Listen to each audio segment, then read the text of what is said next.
How old are you, Dashley? Secret. Come on, Dash. What are you doing, Kenji? Shh, I'm trying to learn the time.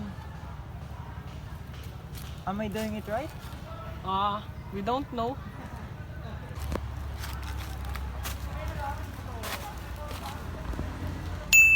Ah,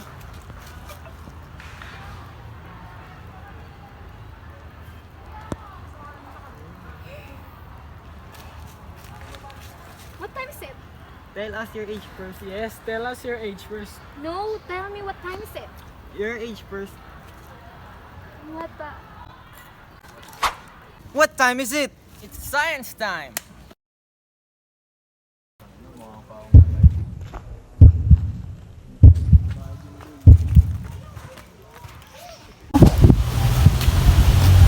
Well, to help you guys out, it's 11 a.m. And Dashley is 16 years old. How did you manage? So that's our superpower. You want to know our secret? Wait a minute. Before we tell you a secret, you must answer our question first.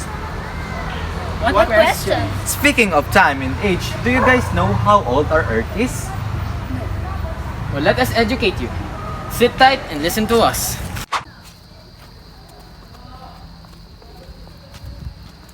We are about to take you on a knowledgeable And spectacular science journey. I am Redwan Mariano. I am Adrian P. Jerusalem. We are your new age scientists for today's video. Good day, Lagronians. Good day, teachers. What are we waiting for? Let's begin.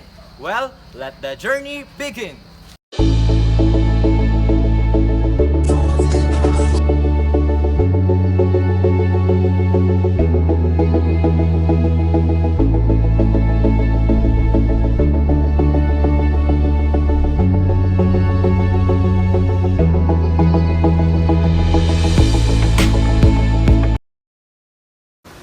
Scientists have calculated the age of our planet to be approximately 4.5 billion years ago. But how did scientists determine that age? Scientists tried to use relative dating techniques to determine the age of the planet. Stratigraphy confers the configuration of the layers of rock or sediment in order to determine how old each layer is in relation to one another.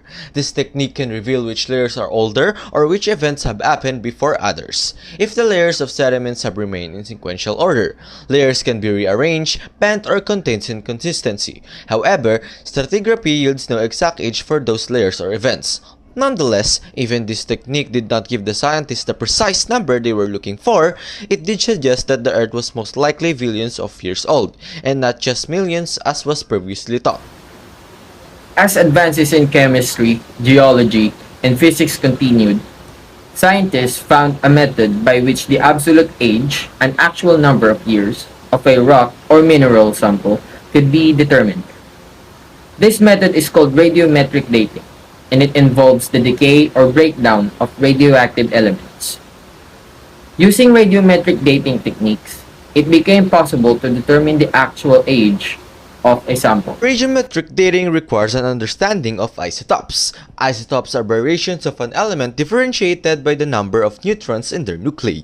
The isotopes and unstable radioactive elements, known as parent isotopes, eventually decay into other more stable elements known as daughter isotopes in a predictable manner and in a precise amount of time called half-life. The half-life of an element is the amount of time required for exactly half or a quantity of that element to decay. The age of sample can be determined based on the ratio of parent to daughter isotopes within the sample. One problem with this approach to dating rocks and minerals on Earth is the presence of the rock cycle. During the rock cycle, rocks are constantly changing between forms, going back and forth from igneous to metamorphic to sedimentary. Old rocks may even be destroyed as they slide back into Earth's mantle, to be replaced by newer rocks formed by solidified lava. This makes the finding of the exact age for Earth difficult, because the original rocks that formed on the planet at the earliest stages of its creation are no longer here. The oldest rocks that have been found are about 3.8 billion years old, though some tiny minerals have been dated at 4.2 billion years. To get around the difficulty presented by the rock cycle, scientists have looked elsewhere in the solar system for even older rock samples. They have examined rocks from the moon and from the meteorites, neither of which have been altered by the rock cycle. The same techniques of radiometric dating have been used on those rocks. All the data from Earth and beyond has led to the estimated age of 4.5 billion years for our planet. If our Earth already exists for approximately 4.5 billion years, then I'm pretty sure it has history. You mean history? Yes, history. Well, that's our next destination. But wait, bud, do you know what the geological timescale is? Of course, I know. The geologic timescale is the calendar for event in Earth history. It subdivides all time into name units of abstract time called in descending order of durations: eons, eras, periods, epochs, and ages. Eons are the largest divisions of geologic timescale, spanning millions to billions of years. Eras are the divisions within eons that span hundreds of million years. Periods are the subdivisions within eras that span tens of million years.